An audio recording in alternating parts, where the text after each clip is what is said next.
डोगरा राजा हरी सिंह के दौर का कोई शख्स इंडिया के अंदर अगर आज भी जिंदा है और इन जगहों के ऊपर वो रह के गया तो वो ज़रूर इस वाक़े के बारे में जानता होगा। सुबह के वक्त जैसे ही वो शख्स अब बेदार होता है तो क्या देखता है कि उसके सारे के सारे मवेशी, उसकी सारी गायें, उसके सारी भैंसें दरख्त की चोटियों के ऊपर उल्टी लटक रही हैं। उस दरख्त को हमने अपनी आंखों से देखा हुआ था।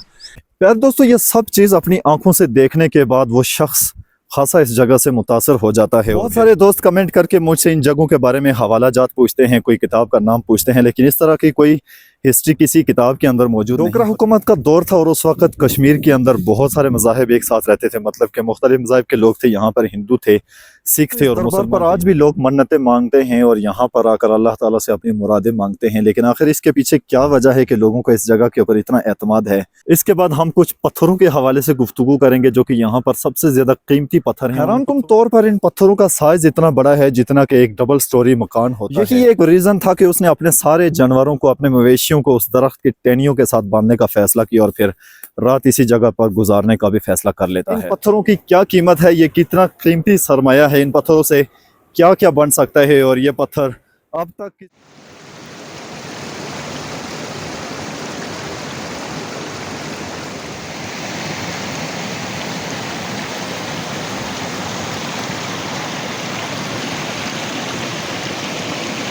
यकीनन ये मुश्किल रास्ते हैं, पथरीले रास्ते हैं, लेकिन इन रास्तों पर चलने का अपना ही मज़ा है और इन रास्तों पे तफरी करने का अपना ही सुरूर है।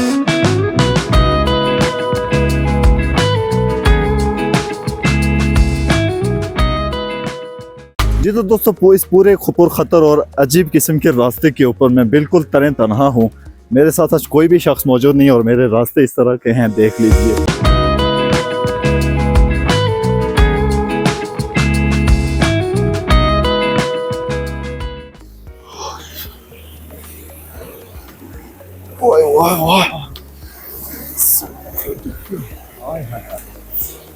भाइयों, मुझे ये तो नहीं मालूम कि हमने आगे कहाँ जाना है क्योंकि रास्ते का मुझे बिल्कुल को पता नहीं है। तो बड़ा अजीब सा किस्म का कुछ यहाँ का माहौल है, लेकिन यहाँ पे बहुत सारी ख़वातीन लकड़ियाँ लेके जा रही हैं। कोई मर्द हजरात नहीं मिल रहे। मैं उनसे पूछूं कि आगे रास्ता किधर है। खुद ही तलाश करने की कोशिश करते हैं और हिम्मत करके किसी से पूछते हैं, यार ऐसे रास्ता नहीं मिलने वाला। जी तो भाई प्यारे दोस्तों, बहुत ज़्यादा सारा सफ़र करने के बाद मुझे ऐसे मकानात के ऊपर नज़र पड़ी है जो कि यहाँ पर मौजूद ज़ियारत के ऊपर कुछ घर हैं, मतलब कि ढोक है जहाँ पर गर्मियों के सीज़न में लोग आके रहते हैं। लगता यही है कि थोड़ा हम करीब पहुँच चुके हैं, मतलब कि उम्मीद कर सकते हैं कि हम ज़ियारत के करीब हैं। जी तो भाई लोग, मेरी बैक साइड पर आप देख रहे होंगे सिर्फ 3 मकान यहाँ पर मौजूद है जो कि बहुत पुराने दौर के बने हुए हैं और इनको थोड़ा सा रिकंडीशन किया गया है ज़लज़ले के बाद। लेकिन एक दरमियान में मकान ऐसा मौजूद है जो कि ज़लज़ले से पहले है, यहाँ अब भी मौजूद है। देखते हैं कि इसकी तर्ज बनावट कैसी थी। तो दोस्तों, ये जो मकान है ये थोड़ा सा नई तर्ज पे बना है, मतलब कि इसका जो नीचे वाला स्ट्रक्चर है वो तकरीबन ओल्ड है, लेकिन ऊपर जो इसकी छत है वो थोड़ा सा न्यू स्टाइल के साथ बनाई गई है जो कि ज़लज़ले से बाद लोगों ने बनाई है। लेकिन इसी के साथ यहाँ पर एक दूसरा मकान मौजूद है जो कि बिल्कुल अजूबा है, मतलब कि उसी दौर का है जो कि ज़लज़ले से पहले लोग बनाया करते थे इस तरह के घर। भाई मुर्गियों के लिए इस तरह की जगह आपने कभी भी ना देखी होगी। ये देखिए गाइस, इतनी वीरान जगह के ऊपर और यहाँ पर हर तरफ इस तरह की सहूलियात मौजूद है कि जो वाशरूम के तौर पर इस्तेमाल की जा सकती, लेकिन उसके बावजूद वाशरूम को यहाँ पे सबसे पहले तरजीह दी जाती है। ये देखिए, यहाँ पर वाशरूम भी इस घर के साथ मौजूद है। ऊपर से होकर देखा जाए तो इन घरों की डिजाइन कुछ यूँ दिखाई देती है। देखिए जी, बाकायदा से हैरत अंगेज किस्म के ये घर हैं। तो अभी चूंकि यहाँ पर सर्दियों का सीजन चल रहा है तो इस सर्दियों के सीजन में आपको इन घरों के अंदर कोई भी नहीं दिखाई देगा, क्योंकि सब लोग यहाँ पर गर्मियों के मौसम में आते हैं और अपने माल मवेशी को इस जगह पर खुला छोड़ देते हैं ताकि वो पेट भर के चारा जा सके।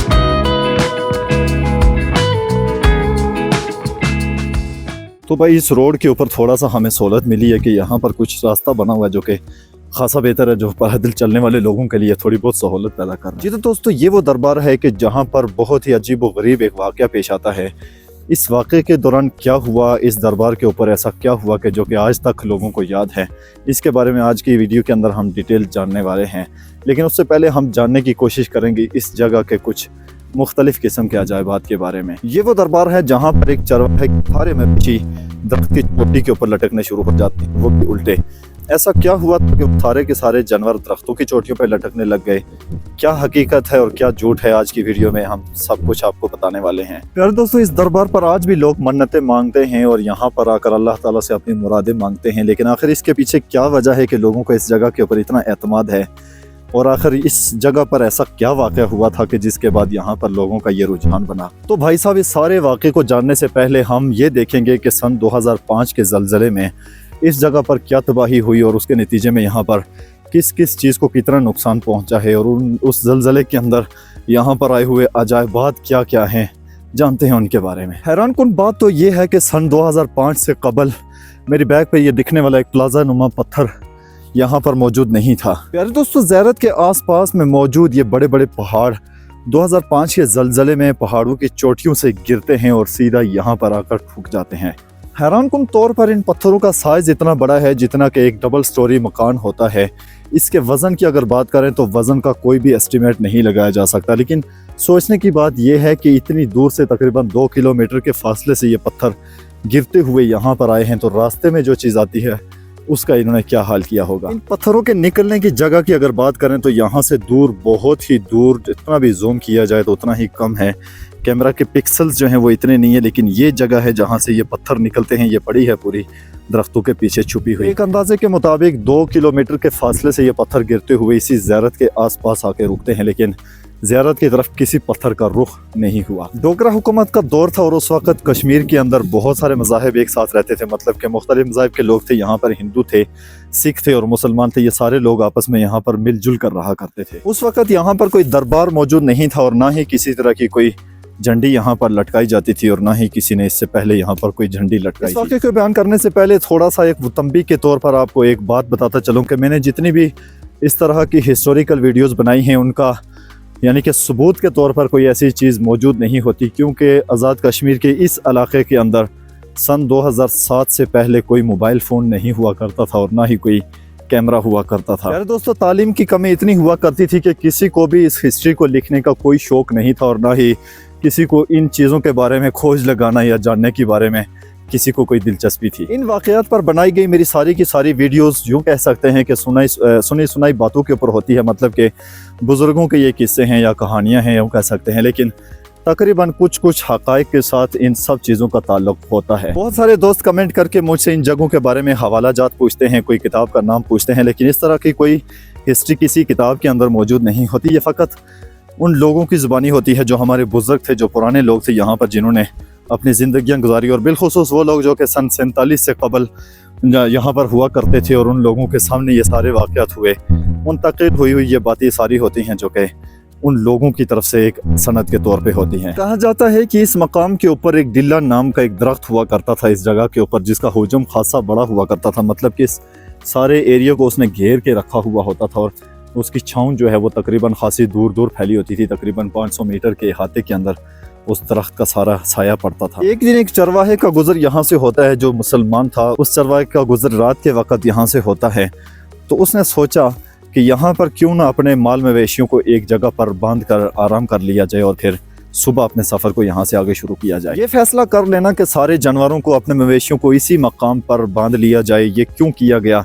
इसलिए किया गया कि उस वक्त जो दरख्त था यहाँ पर, जैसे ही वो शख्स यहाँ पर पहुँचा तो लोगों के मुताबिक वो दरख्त उस वक्त गिरा हुआ था, मतलब कि ज़मीन के ऊपर लेटा हुआ था। उस दरख्त का हुजम इतना बड़ा था कि उसके सारे जानवर आराम से उस दरख्त के साथ बांधे जा सकते थे। यही एक रीज़न था कि उसने अपने सारे जानवरों को, अपने मवेशियों को उस दरख्त की टहनियों के साथ बांधने का फैसला किया और फिर रात इसी जगह पर गुजारने का भी फैसला कर लेता है। मवेशियों को उस दरख्त की टहनियों के साथ बांधने के बाद उस शख्स के साथ कुछ ऐसा वाक़या पेश आता है कि जो इंतहाई अजीब किस्म का वाक़या था, हैरान कर देने वाला था। क्योंकि सुबह के वक्त जैसे ही वो शख्स अब बेदार होता है तो क्या देखता है कि उसके सारे के सारे मवेशी, उसकी सारी गायें, उसके सारी भैंसें दरख्त की चोटियों के ऊपर उल्टी लटक रही हैं। ये अजीब और गरीब किस्म का चौंका देने वाला वाक़या देखकर चरवाहा अपने होश उड़ा देता है कि ये कैसे हो सकता है कि सारे के सारे जानवर मेरे जो दरख्त के साथ मैंने बांधे थे वो अब दरख्त की चोटी पे उल्टे लटक रहे हैं। ये कैसा वाक़या हो जाता है? कहा जाता है कि इस मकाम पर वो शख्स तन्हा था, उसके साथ कोई दूसरा शख्स मौजूद नहीं था। जैसे ही उसने अपने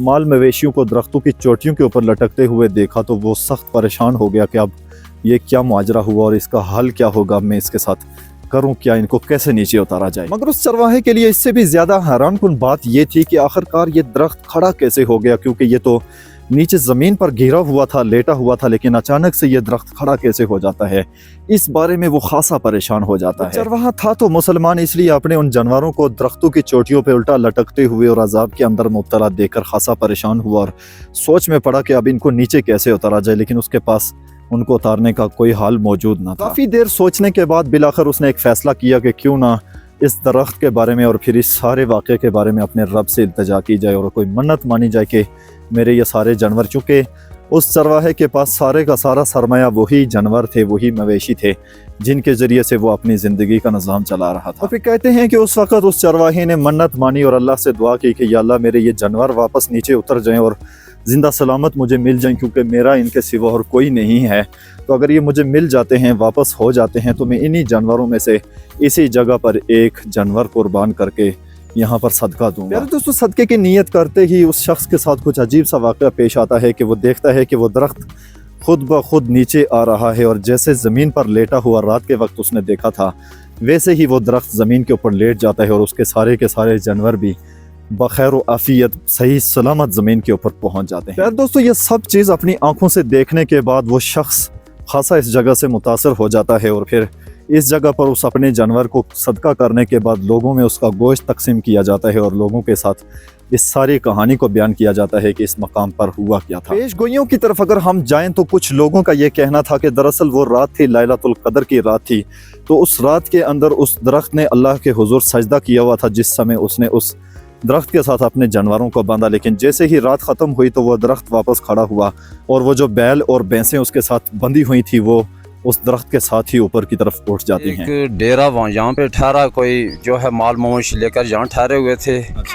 तो उस दिन लैलतुल क़द्र वाली रात थी।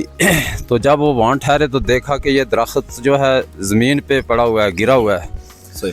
तो उन्होंने अपने माल मवेशी जो है वो भैंसें इसके साथ बांध दी उस दरख्त के साथ। कुछ लोग ये भी कहते हैं कि ये जगह पहले से ही एक भारी जगह जहाँ पर अल्लाह का एक वली मौजूद हुआ करता था जो इस जगह पर बैठकर इबादत किया करता था, इसलिए ये उसकी बैठक थी। तो लिहाजा ने अपने जानवरों को यहाँ पर बांधा तो समझने की उस जगह की एक बेअदबी हुई है, तो उसके साथ ये वाक़या पेश आया ताकि वो इससे नसीहत हासिल कर और इस चीज़ से आइंदा के लिए हमेशा से बाज रहे। जब डोगरा दौर था तो उस वक्त यहाँ पे कोई बहुत अल्लाह के वली बुजुर्ग ठहरे थे यहाँ पे, तो इस वजह से ये मशहूर ज़ियारत है यहाँ। तब से लेकर अब तक इस जगह पर ये देखिए, यहाँ पर बहुत ही खूबसूरत तरीके से टेबल सिस्टम किया गया है। मतलब कि सेंटर में ये एक पत्थर की तरेड़ जिसको हम कहते हैं, बहुत बड़ा पत्थर होता है, सिंपल सा पत्थर होता है, साफ सा, तो इसको लगाया गया है ताकि इसके ऊपर खाना डालकर या चावल जो भी पकता है तो वो डाल के खाया जाए। इसी के साथ ही यहाँ पर चूल्हे भी बनाए गए हैं पत्थरों के साथ ही। ये देखिए खूबसूरत सा चूल्हा यहाँ मौजूद है जिस पर खाना वगैरह पकता है और ये सिस्टम आज भी चलता है यहाँ पर। इसी तरह से यहाँ पे भी कुछ पत्थर मौजूद है जिनके ऊपर रख कर खाना खाया जाता है और यहाँ पे भी एक पत्थर मौजूद है जिस पर बैठकर इसके ऊपर खाना रख के खाया जाता है और यहाँ पर बैठा जाता है। तो ये आज भी इस ज़ियारत के ऊपर सारे वाक़यात मौजूद हैं कि लोग यहाँ पर आकर सदक़ात और खैरात करते हैं, यहाँ पर अपनी मन्नतें मानते हैं और यहाँ पर बैठकर अपनी दुआएं करते हैं और अल्लाह के हुज़ूर इस जगह पर इल्तिजाएं करते हैं। जहाँ तक बात है इस नए बनने वाली बिल्डिंग की, तो ये जो शटर सा बना हुआ है अभी इसके ऊपर कुछ भी नहीं लगाया गया, जस्ट लकड़ियाँ आप देख रहे होंगे। तो ये इसी साल ही इसके अंदर थोड़ा सा नया काम किया गया है, मतलब कि यहाँ पर एक जगह बनाई जा रही है जिसके ऊपर लोगों के लिए थोड़ी सी आसानी हो जाए। मतलब कि अक्सर ये होता है कि यहाँ पर जब कोई आता है तो बारिश भी हो जाती है और मौसम में तब्दीली हो जाती है तो फिर मसाइल यहाँ पर बनते हैं।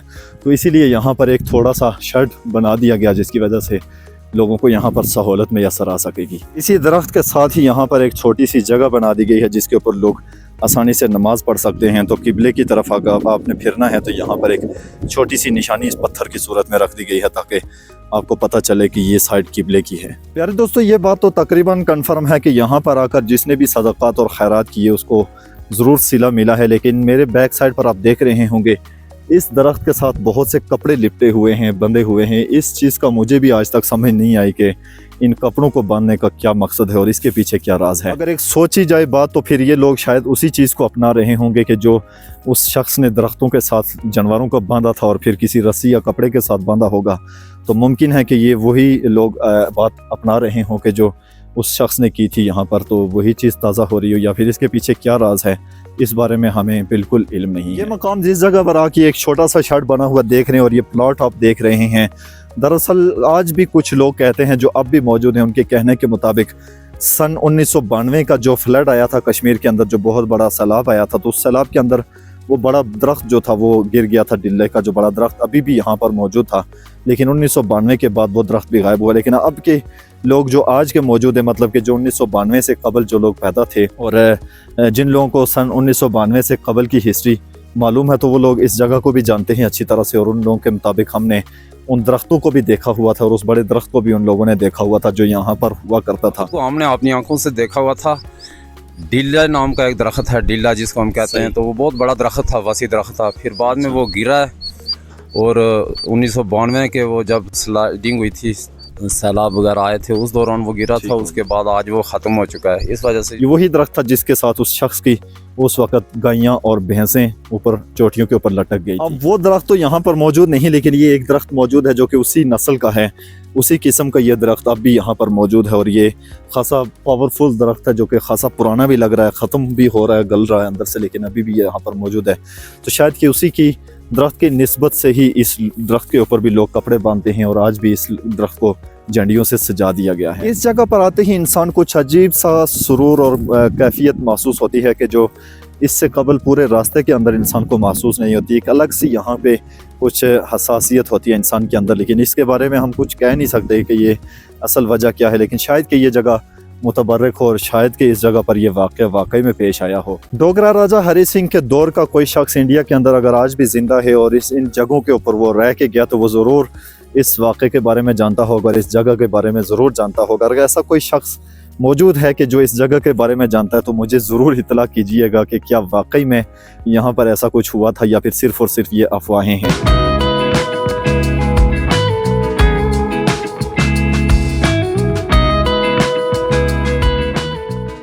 इस जगह का नाम नंदूर ज़ियारत के नाम से मशहूर है और ये जगह बाग़ाज़ात कश्मीर बाड़ीकोट के गांव के अंदर मौजूद है। बाड़ीकोट की डोकें ये लगती हैं, तो यहाँ से आगे जाएंगे तो बहुत सारी खूबसूरत डोकें भी इसी रास्ते के अंदर मौजूद है। और इससे पीछे अभी हमने एक डोक देखी है जो कि बहुत छोटी है, चंद घर हैं यहाँ पर 2 से 3, लेकिन इंतहाई खूबसूरत यहाँ का भी माहौल है। जी तो दोस्तों, ये थी जी इस नंदूर ज़ियारत के ऊपर मौजूद एक अजीब कहानी जो कि इससे कबल यहाँ पर पेश आई और ये जगह क्यों मशहूर हुई और इस जगह पर आज भी लोग अपने सदक़ात और खैरात करते हैं, इसके पीछे रीज़न क्या है। इन सारी चीज़ों के बारे में हमने आज की इस वीडियो के अंदर जानने की कोशिश की। असल हक़ाइक़ क्या हैं और इस जगह के ऊपर असल वाक़या क्या हुआ है, ये सिर्फ अल्लाह ही जानता है।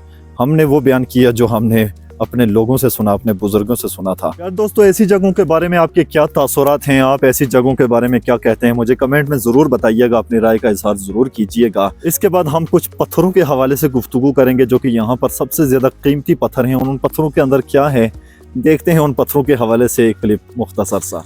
भाई, इस ज़ियारत के ऊपर बहुत ही खूबसूरत पानी का ये चश्मा मौजूद है। दिल तो बड़ा कर रहा है, खासा सफ़र करके आया हूँ, पानी भी पीने को दिल तो कर रहा है। लेकिन आज फर्स्ट रमज़ान मुबारक है, पाकिस्तान में आज पहला रोज़ा है 2025 का, तो इसलिए अब रोज़े की हालत में पानी तो नहीं पी सकते, सिर्फ देख सकते हैं।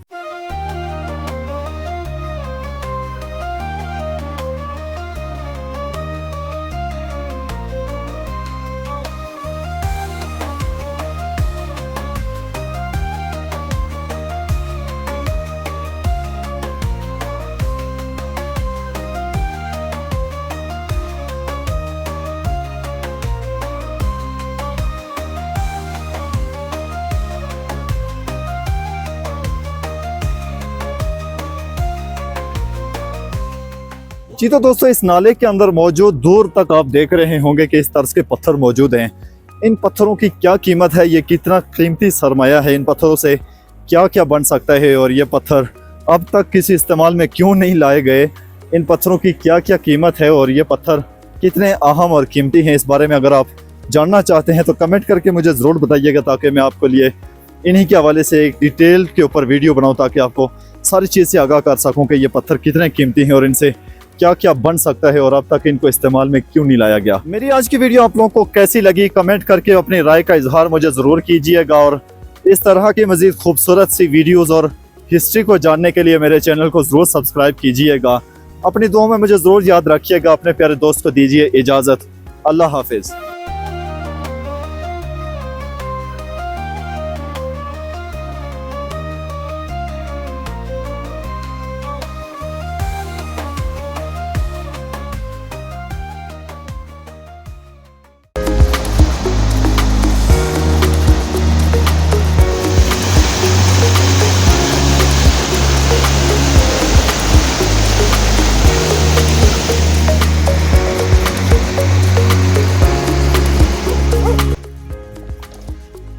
कुत्ता रास्ता रोक के खड़ा हो गया भाई, कुत्ता ही नहीं छोड़ रहा। देखो इधर से कोई है ही नहीं इसके साथ भाई।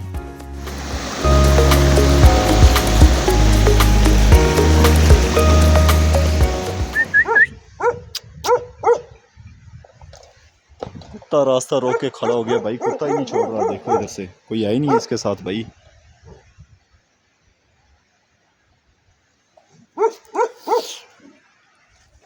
नहीं यहाँ से तब्दील होके चले जाए। ओ वास्ता ने खुदा ना उस्ताद ओ क्यों जड़ा मारन लगे हो इसको।